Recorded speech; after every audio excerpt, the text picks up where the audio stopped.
اچھا حکمران دنیا میں کوئی نہیں آیا، اسی طرح سیدنا عمر فاروق رضی اللہ تعالیٰ عنہ سے بڑھ کر کوئی بادشاہ نہیں آیا۔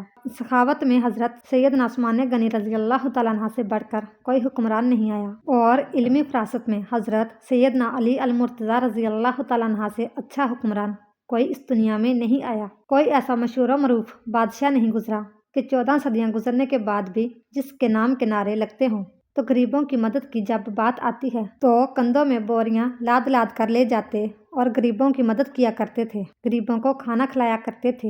ایک بدو تھا جس کی بیوی حاملہ تھی، بچے کی پیدائش کا وقت قریب ہے جبکہ گھر میں 1 روپیہ بھی نہیں ہے۔ اب یہ لوگ پریشان تھے کہ پیسہ ایک بھی نہیں ہے جبکہ بچے کی پیدائش کا وقت قریب ہے۔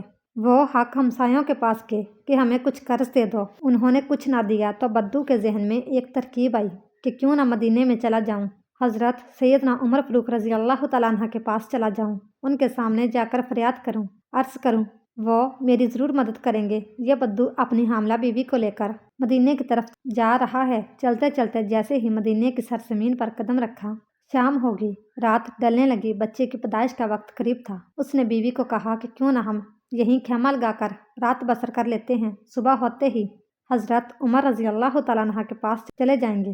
رات یہ لوگ وہاں ٹھہرے۔ رات کا دوسرا پہر جب آیا تو بیوی درد سے چیخنے لگی، بچے کی پیدائش کا وقت قریب ہے اور جو بیوی کو حوصلے دے رہا ہے، ابھی فجر ہونے والی ہے، چلتے ہیں عمر کے پاس، اپنا مسئلہ حل کرواتے ہیں۔ حضرت سیدنا عمر فاروق رضی اللہ تعالیٰ عنہ کی عادت تھی کہ آپ رات کے دوسرے پہر مدینے کی گلیوں میں گشت کیا کرتے تھے۔ آپ فرمایا کرتے تھے کہ میری حکمرانی میں اگر کوئی کتا بھی پیاسا مر گیا تو حساب عمر کو دینا پڑے گا۔ اس رات بھی حضرت عمر مدینے کی گلیوں میں گشت فرما ہی رہے تھے۔ آپ نے دور سے دیکھا کہ خیمے میں آگ جل رہی ہے۔ آپ نے غلام کو بھیجا کہ جا کے دیکھو وہ کون بیٹھا ہے، رات کے اس پہر کوئی مسافر تو نہیں ہے۔ غلام اس شخص کے پاس گیا، اس نے کہا کہ میری بیوی حاملہ ہے، مجھے مدد کی اشد ضرورت ہے۔ غلام نے واپس آ کر حضرت عمر کو ساری بات بتائی۔ اللہ اکبر! حضرت سیدنا عمر فاروق رضی اللہ تعالیٰ عنہ دوڑ کر کے اپنی بیوی کو اٹھایا، کہا اٹھو، اگر تجھے ثواب مل رہا ہو تو لینا چاہو گی، اگر تمہیں نیکیاں مل رہی ہوں تو لینا چاہو گی؟ کہا کیوں نہیں۔ حضرت عمر نے پھر فرمایا اٹھو، میرے یار کی بیوی درد میں مبتلا ہے، میرے یار کی بیوی تکلیف میں مبتلا ہے اور تھوڑی دیر میں بچے کی پیدائش کا وقت آنے والا ہے، اٹھو اور تھوڑی دیر کے لیے دائی بان جاؤ۔ اس نے ضرورت کا سارا سامان اٹھایا اور سیدنا عمر فاروق رضی اللہ تعالیٰ عنہ سے کہنے لگی کہ آپ تھوڑی سی لکڑیاں کندھے پر اٹھا لیں۔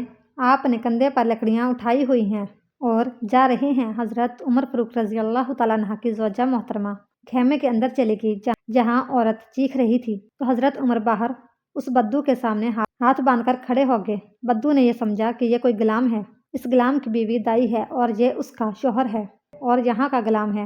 اس نے حکم چلانے شروع کر دیے، آرڈر چلانے شروع کر دیے اور کہا جلدی جاؤ، لکڑیاں لے کر آؤ۔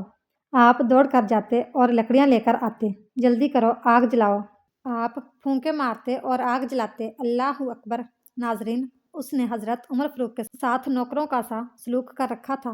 وہ نادان نہیں جانتا تھا کہ میرے سامنے جو شخصیت کھڑی ہے یہ خود عمر ہے۔ ایک دم خیمے کے اندر سے آواز آئی، یا امیر المومنین! آپ کی زوجہ محترمہ نے آپ کو آواز دی، اے عمر، آپ کو مبارک ہو، اللہ نے آپ کے یار کو بیٹا عطا کیا ہے، آپ کے دوست کو، آپ کے بھائی کو اللہ نے بیٹا عطا کیا ہے۔ جیسے ہی بیگم صاحبہ نے کہا یا امیر المومنین، بدو نے سنا اور اس کے پاؤں تلے سے زمین نکل گئی۔ کہا یہی امیر المومنین ہے۔ فوراً قدموں میں آ کر گرا اور کہنے لگا، یا امیر المومنین، مجھے معاف کر دیں، یہ بدبخت آنکھیں نہ پہچان سکیں کہ آپ کون ہیں، مجھے معاف کر دیں، میں نہیں جانتا تھا۔ حضرت عمر فاروق رضی اللہ تعالیٰ عنہ نے اسے اٹھایا اور اپنے سینے سے لگایا اور رو کر کہنے لگے کہ اے بدو، تجھے پتہ نہیں یہ مدینہ المنورہ ہے، یہ میرے کریم آقا کا شہر ہے، جہاں امیروں کے نہیں، یہاں تو غریبوں کے استقبال ہوتے ہیں، یہاں تو غریبوں کو عزتیں ملتی ہیں، جہاں تو غریبوں کی مدد کی جاتی ہے، جہاں تو غریبوں کو بادشاہ بنایا جاتا ہے۔ تو غریبوں کی مدد کرنے والا شخص کبھی زندگی میں غریب نہیں ہوتا،